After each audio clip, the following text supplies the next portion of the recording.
Pastor Julian here with Central's devotion for today. I hope you're doing well. Trust the science.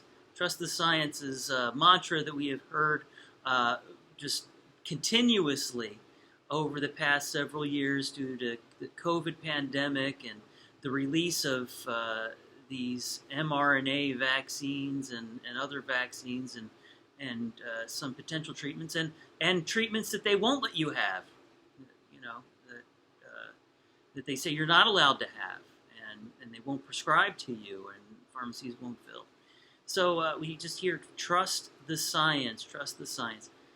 And a lot of times this is brought to you by people who can't even define what a man and a woman are. So, I digress. Trust the science came to mind this past week for me because I went to go visit Washington, D.C. for the very first time. I've never been to Washington, D.C. in my whole life. So we went to go visit Washington, D.C. and saw all kinds of great things like the White House and the Washington Monument and the Lincoln Memorial and the mall and the reflecting pool and the Capitol, and saw some landmark spots. But Washington, D.C. also has all of these Smithsonian museums that are open to the public for free. And so me and Tara went to go see the Museum of Natural History. I said, I want to go see fossils and skeletons of dinosaurs and all kinds of really cool stuff that might be in there that have to do with God's creation in the world and things that have come about. And the conclusion from being there comes from a quote from my wife while we were in there.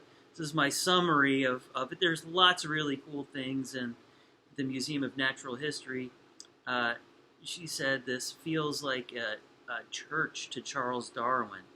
And I have to agree that the Museum of Natural History, maybe it should be called the Museum of the Church of Charles Darwin, or the Church of Evolution. Because everywhere you turned in there, it was nothing but evolution. This is evolution, evolution, evolution, evolution, evolution. I'm not denying that there is some evolution that transpires in the world. But however, the magnitude of evolution and belief in evolution, and I don't necessarily agree with, because I don't see the evidence of it. And that's what science is. See, science is the observation, identification, and description. This is the definition. Observation, identification, description, experimental investigation, and theoretical explanation of phenomena. Science is not math. 1 plus 1 always equals 2. But in science, one thing plus one other thing doesn't always equal another thing. Now, sometimes you do get that when you look at the periodic table and elements. You got H2O. This is always going to equal water. So there are some things, but then how water interacts with certain things or other elements interact with you. You put something together. You just don't know how it's going to interact with the environment, or if a person were to ingest it, but then when you look at science history, the Museum of Natural History, you also have that. Well, how does that work? And asking some questions about what's happening in their theories, what they've put together here.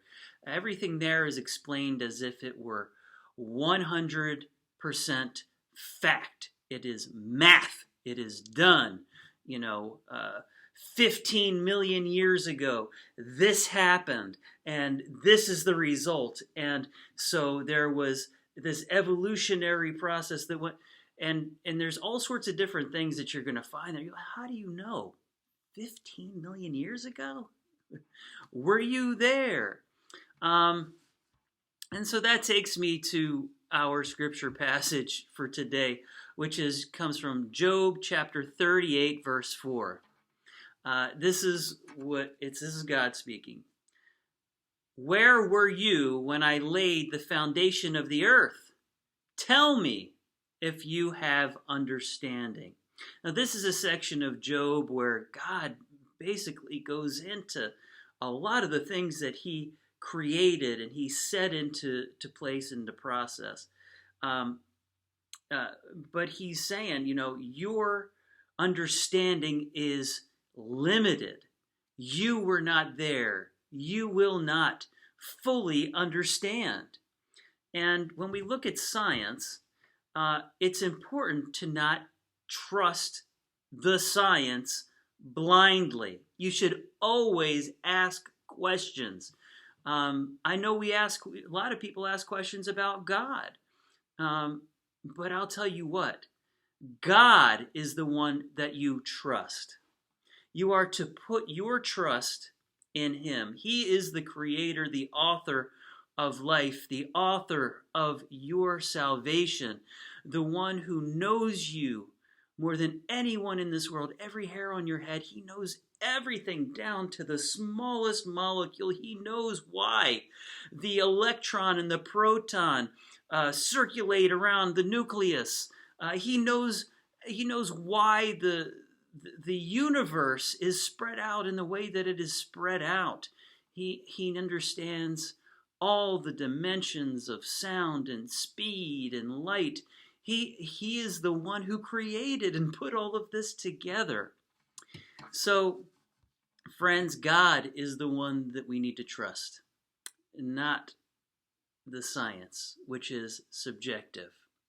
I encourage you to question science, look into it, say, well, how do you know that?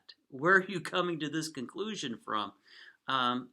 When you look at science, and make good decisions. And I want to encourage you, we did not come from monkeys. All right, God bless you, and have a great day.